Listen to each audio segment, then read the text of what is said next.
right, everybody, welcome back. I am so excited for today's deep dive because we are going to be talking about something I think super interesting, and that is how the Ottoman Empire and Europe viewed each other during this period of massive change. Yeah. Right, like huge change in the 18th and 19th centuries, and we're going to be looking at this through the lens of comparative explanation. Right, Yes. I think this is going to be fascinating. Absolutely, yeah. Because we've got these two really strong forces, right? Mhm. But they're looking at each other through these totally different lenses, and Yeah. it's affecting how they act and react to each other. Right. And their perceptions of each other are driving, policy sorry. and action and For sure. and all sorts of things. Okay, so let's start with Europe, shall we? Sure. So Europe, it seems, it has just been completely captivated Yeah. with the Orient, Yes. right? For centuries. Centuries, yeah.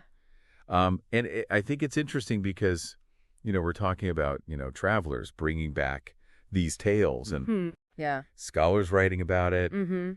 even people who had been captured and then escaped. Right, like former captives. Yeah, all of this is feeding into this This mystique. this mystique, yeah. Yeah. Which I guess is kind of how we think about, I don't know if you follow any travel blogs or Sure. Yeah. anything like that, but it's kind of like that. Yeah, sort of the Instagram of Yeah. the 18th century. Yeah, a little bit more A embellishment. little bit more embellishment. Yeah, and more kind of a sense of the other, Right. which is what Orientalism is really all about. Okay, so this is where Orientalism comes in. Yeah, Orientalism is it's a complex term Sure. because it's not necessarily a bad thing in and of itself. Okay. It can be based on a genuine admiration for Eastern culture, but it can also be very much fueled by fear and prejudice and a sense of European superiority. Okay, so it can be both. Yeah, it can be both. So it sounds like it's almost like projecting your own Exactly. anxieties onto Yes. this other culture. Projecting your own anxieties, your own desires, your Oh. own assumptions onto another culture. Okay, so that's what Europe's doing. Yeah.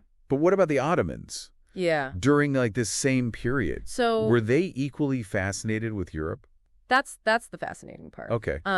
They really weren't. Hmm. The Ottomans, for a long time, they didn't see much of value in Europe. Interesting. They had this vast empire, right? Mhm. They had their own rich traditions, and really until the 19th century, they actively discouraged travel to the West. Wow. It wasn't really until they were kind of forced to confront Europe's rising power. Oh, so when they couldn't ignore it anymore. Yeah, exactly, when it became impossible to ignore. Okay. That they started paying attention. And that's what's sometimes called Occidentalism.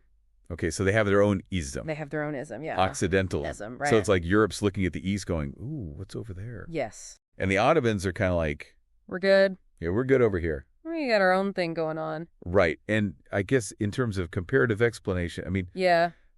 that has to affect how they relate to each other. Oh, absolutely. What do you think, how do you think that affected their relationship? So if you think about two people in a conversation, Okay. and one person is completely absorbed in what the other person's saying, Mhm. and the other person's just totally checked out. Right. That's kind of what was happening on this Oh. geopolitical scale. Oh, that's a really good analogy. Yeah, the Ottomans not really paying attention to Europe meant they were much slower to understand Oh. the significance of Europe's modernization. Okay. And this really put them at a disadvantage as Europe's power grew. So it's like they were looking inward while Europe was outward, Yeah, exactly. looking outward. Inward versus outward. And I guess that inward focus, it makes sense in a way Right. because they had this, They had this amazing history, this long history. right, this long history. This power. Yeah, but it seems like it kind of came back to bite them. It did. And, it's interesting because, we see this even today. Really? Oh, yeah. Individuals, organizations, even countries that don't pay attention to what's going on around them, they can fall behind. Oh, that's a good point. Yeah. So it's not just a historical thing. No, not at all. It's a very relevant. That's a good takeaway for everybody. Yeah. So I thought it was really interesting in the source material where they talk about language Oh, yeah. as an example. The study of languages. Yes. Yeah, so I think it was Bernard Lewis who said that European universities were full of people learning Eastern languages. Yes. And meanwhile in the Ottoman Empire, nobody was learning Western languages Right. until much, much later. Right. I just thought that was so symbolic. It is. Yeah. It's almost like a perfect illustration of Of those different priorities. Yeah. Right. Europe driven by Orientalism saw this like need to understand the East, right? Whether it was for trade or diplomacy. Right, for their own purposes. Yeah, for whatever purposes. But the Ottomans, right.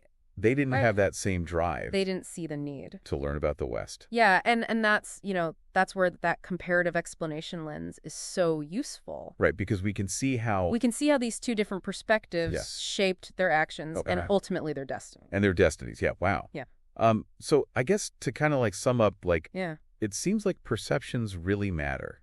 They really do. Like the way that the Ottoman Empire and Europe saw each other, it really had like a huge impact. Absolutely. On how things played out. It's a great lesson for today. It is. Yeah.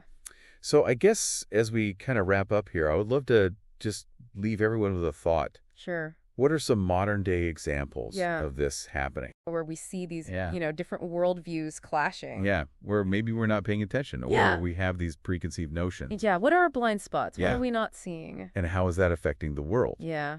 So something to think about. Exactly. All right, thank you so much for joining us for this deep dive, and we will see you next time. Thanks. Bye. Seni too.